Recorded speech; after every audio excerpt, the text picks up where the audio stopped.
What are they that would speak with me? Seafaring men, sir. They say they have letters for you.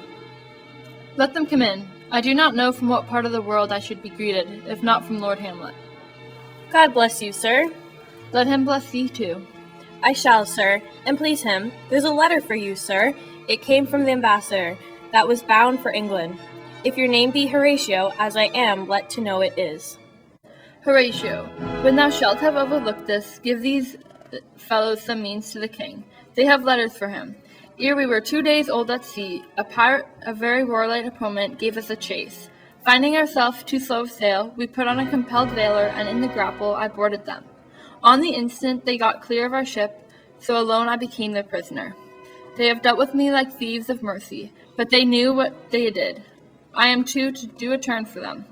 Let the king have the letters I sent, and repair thou to me with as much speed as thou wouldst fly, death. I have words to speak in thine ear that will make thee dumb, yet are they too much light for the bore of the matter. These good fellows will bring thee where I am. Rosencrantz and Guildenstern hold their course for England.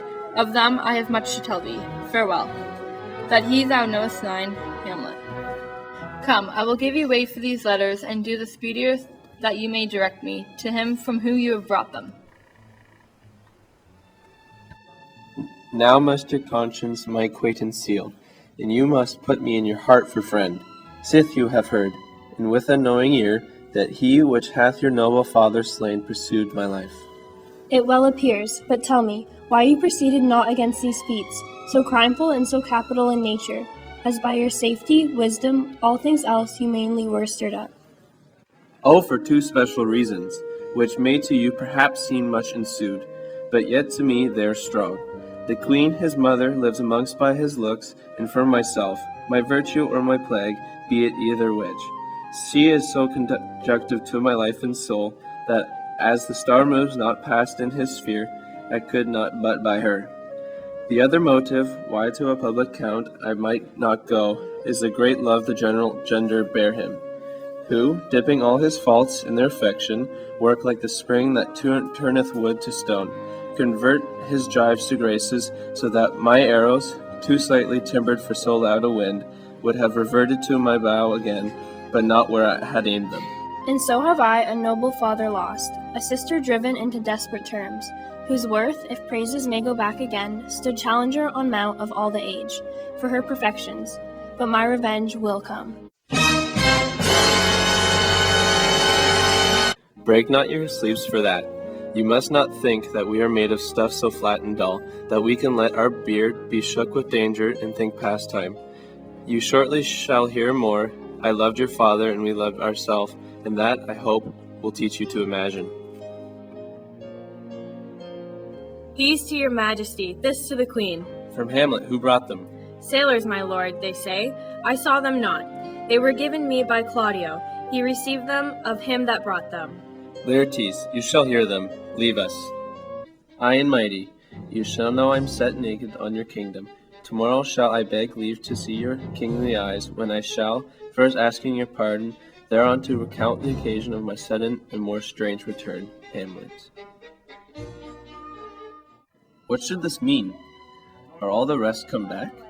Or is it some abuse and no such thing? Know you the hand?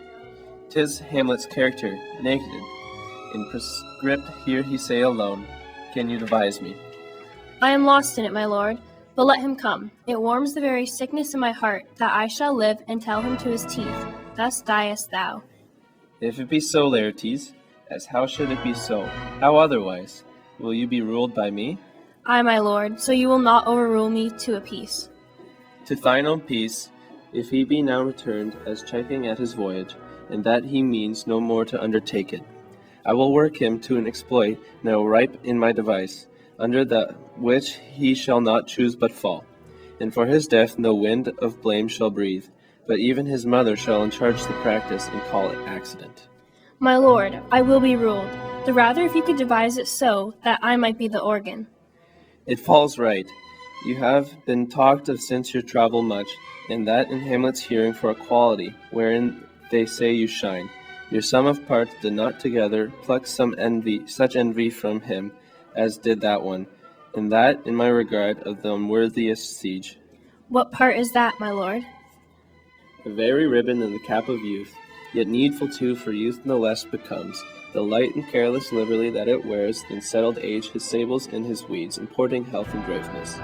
2 months since, here was a gentleman of Normandy. I have seen myself and served against the French, and they call well on horseback, but this gallant had witchcraft in it. He grew onto his seat, and to such wondrous doing brought his horse, as he had been encorpsed and demi-natured with the brave beast. So far he taught my thought that I in forgery of shapes and tricks come short of what he did. A Norman, was it? A Norman, Upon my life, my lord. the very same. I know him well. He is the brute indeed, and gem of all the nation. He made confession of you, and gave you such masterly report, for art and exercise in your defense, and for your rapier most especial, that he cried out 'twould be a sight indeed if one could match you. The scrimmers of their nation, he swore, had neither motion, guard, nor eye, if you opposed them. Sir, this report of his did Hamlet so envenom with his envy, that he could nothing do but wish and beg your sudden come o'er to play with you. Now out of this. What out of this, my lord? Laertes was your father, dear to you. Or are you like the painting of a sorrow, a face without a heart? Why ask you this? Not that I think you did not love your father, but that I know love is begun by time, and that I see in passage of proof that time qualifies the spark and fire of it. There lives within the very flame of love a kind of wick or snuff that will abate it. And nothing is at a like goodness still, for goodness growing to pleurisy dies in his own too much. That we should do when we would, for this would changes, and hath impediments and delays as many as their tongues, and hands and accidents, and then this should is like spendthrift sigh, that hurts by easing. But to the quick of the ulcer, Hamlet comes back. What would you undertake to show yourself indeed your father's son more than in words? To cut his throat, if the church. No place indeed should murder sanctuarize, revenge should have no bounds. But good Laertes, will you do this? Keep close within your chamber? Hamlet returned, shall know you are come home. Will put on those shall praise your excellence, and set a double varnish on the fame the Frenchman gave you. Bring you and find together a wager o'er your hands. He, being remiss, most generous and free from all contriving, will not peruse the foils, so that will ease, or with a little shuffling you may choose a sword embedded, and in pass of practice requite him for your father. I will do it, and for that purpose I'll anoint my sword. I bought an uncton of mountebank, so mortal that but dip a knife in it where it draws blood, no cataplasm so rare, collected from all simples that have virtue. Under the moon can save the thing from death, that is but scratch it withal. I'll touch my point with this contagion, that if I gall him slightly, it may be death. Let's further think of this. Weigh what convenience both of time and means may fit us to our shape. If this should fail, in that our drift look through a bad performance, 'twere be not essayed. Therefore this project should have a back or second that might hold, if this did blast and prove. Soft, let me see. We'll make a solemn wager on your cunnings. I when in your motion you are hot and dry, as make your bouts more violent to that end, in that he calls for drink. I'll prepared him a chalice for nonce, wherein but sipping, if he by chance escape your venom stuck, our purpose may hold there. But stay, what noise? One woe doth tread upon another's heel, so fast they follow. Your sister's drowned, Laertes. Drowned? Oh, where? There is a willow grows askant the brook that shows his hoary leaves in the glassy stream. Therewith fantastic garlands did she make of crowflowers, nettles, daisies, and long purples that liberal shepherds give a grosser name, but our cold maids do dead man's fingers call them. There are pendant bows and cronut weeds, clambering to the hang of envious silver broke, when down her weedy trophies and herself fell in the weeping brook. Her clothes spread wide and mermaid-like, awhile they bore her up, which time she chanted snatches of old logs, as one incapable of her own distress, or like a creature native and endued into the element. But long it could not be till her garments, heavy with their drink, pulled the poor wretch down from her melodious lay to muddy death. Alas, then she is drowned. Drowned, drowned. Too much water hast thou, poor Ophelia, and therefore I forbid my tears. But yet it is our trick, nature her custom holds, let shame say what it will.